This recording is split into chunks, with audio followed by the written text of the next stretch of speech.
And now, it's time for another Dice Tower review with Tom Vasel. Outside the Box comes with the idea that it's a game that hasn't been done before, that it's multiple games, that they're thinking, well, outside the box. It's a party game, and it's certainly different than other party games, but at the same time, it's very similar to other party games. I'm going to show you how it plays and how it sets up and everything, and then we'll talk a little bit more in depth about the game itself.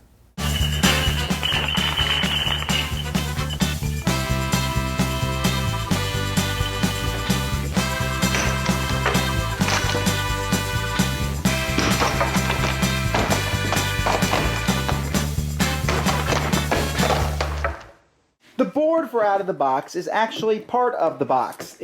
You slide in each side here, and it's such a pain in the neck that I'm not showing you anymore. Okay, but it fits inside the box, and it becomes part of the box. And everyone says, that's really cool, until you start putting it away. Then you find out that that's not even remotely cool. But anyhow, so you put these down, and then you're going to put some decks of cards out. I'll put some Phase 2 cards over here, and Phase 1 cards up here, and Phase 3 cards over here. Then down here in the corner, I'll put the start thing, and each team is going to put their pawn on that spot. Teams are also going to be getting some chips of their color, and teams are also going to get some pass cards, which let you, well, pass. Now, the way this game works is, each space on the board, you can see here, this is a volley box here, and then they'll be moving on to team play, into each his own, and speed round. And the way the game is set up is that you don't have to really learn all the rules to begin with. You just say, oh, here's a volley box. And then you look at the rules like this. So, for example, for volley box, I'll read the rules, and it will tell me teams go back and forth through the alphabet, and they're going to pick a time for one. They have 1 minute timer, and the game provides a timer that can be set and started with 1 minute. And then they're going to get a category. So, for example, they'll take this category here. Fixtures, gadgets, and things found in a kitchen. And they have to go back and forth going through the alphabet. So if one team has to say something that starts with the letter A, then the next letter has to say something with B. And you can use the pass card to get out of saying a certain letter. And you say, but how do you determine? Well, this game comes with a book, the Master List. And you're not supposed to read it, but if you have an argument, you can look it up, and it will give you lots of different answers for each of the different categories. And every single card and every category is in here with lots of thought. And so this is great. In fact, if this book was sold somewhere, I would consider buying this book. I think this book is neat. But you go back and forth, and eventually somebody is going to win, and that team is going to go 6 spaces, get 2 pass cards, and they get control of the board. So they'll move and go to the next spot, and then let's say the next spot is team play. By the way, there's the timer for you. All right, we'll stop that nonsense. And there's different cards. There's team play, and to each his own, where you pick 4 letters, and someone has to write different responses with those. And so there's actually a whole bunch of mini games in here. There's even games here where you're going to be using the side of the board with the letters and putting your tokens on to show that you've used that letter. But there is one game that I actually like quite a bit, and that's the speed round. That's my favorite part of this game, and there's specific decks for a speed round. So here for the speed round, this one is, for example, blank up. And so for each one of these, there's a word that comes in front of up that starts with that letter. So, for example, B is bottoms up, C is catch up, D is drink up, E is even up, F freshen up, grow up, hurry up, iced up. The jig is up, kiss up, lighten up, make up, nothing's up, open up, pin up, quicken up. And so what one player has to do is he has to try to guess, he has 2 minutes, he has to try to get everyone to guess as many of these as possible, going through the alphabet, giving clues to get them to guess these. This is a lot of fun, this round. So these are the speed rounds, and there's different phases for those depending on what point you're in the game. And so you're going to just continue moving around the board. The rules are written like this. There's also an audio CD that comes with the game that basically reads the rules to you in case you cannot read, I suppose, because I don't, if it had shown video, that would have been nice.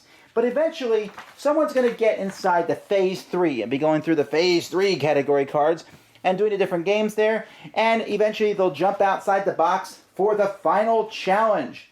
So they'll go to the winner's box, try the final challenge, and if they do that, then they've won the game. They can pick a volleybox team play or a 1-minute speed round.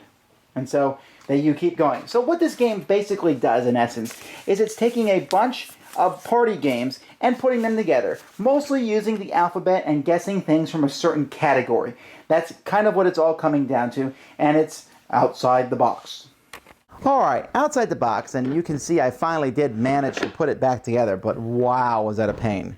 That's one of those ideas that sounds really good, but just doesn't work well in theory, putting that board back.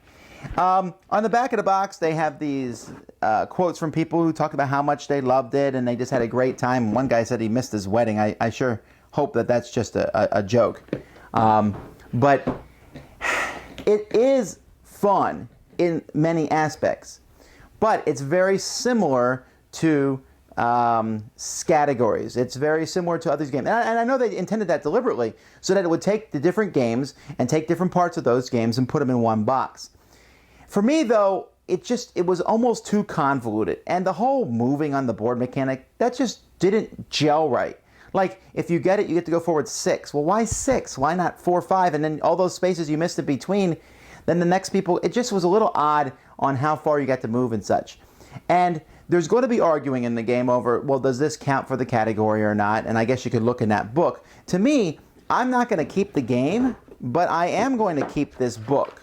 Oh, I can't believe I just took that lid off. Never going to be able to get it back on.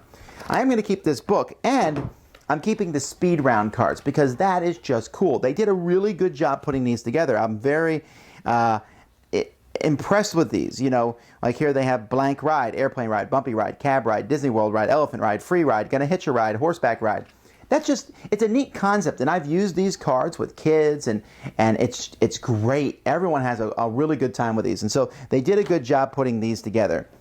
The game itself, with all the different things going on, you're going to find that some people are going to be really frustrated with the game. They're going to freeze up and not be able to give out clues or to guess, and that's going to ruin it for their team. And so one person can kind of bring down the experience, and it would not be difficult.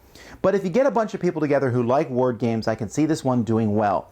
I do wish they had used different production, and the game itself could have been tighter. Again, it's outside the box, but it's not really outside the box. They just threw everything they could think of into a box, and that became the game. So the audio CD for the rules, nice idea, but honestly, why would you just read the rules, basically? These cards that show how to play each section, that's a nice addition. Overall, though, the quality is a little low. So you can see I'm kind of mixed about this game. I like it because I got the books and the cards, but would I recommend it as a game by itself? Probably not. There are dozens and dozens of better party games out there that are much tighter, better packaged, that people will have just as much, if not more fun. This one is a little bit more work to get into, and I'm not sure it's worth it. Thanks so much for watching the Dice Tower videos. Find more great videos and reviews, as well as our top-rated audio podcast at Dicetower.com. You can also find the latest board game news at Dicetowernews.com. I'm Eric Summerer, and you've been watching The Dice Tower. The Dice Tower is sponsored by Fun Again Games, the world's best game source. Fun Again Games has over 5,000 games available. Check them out at funagain.com.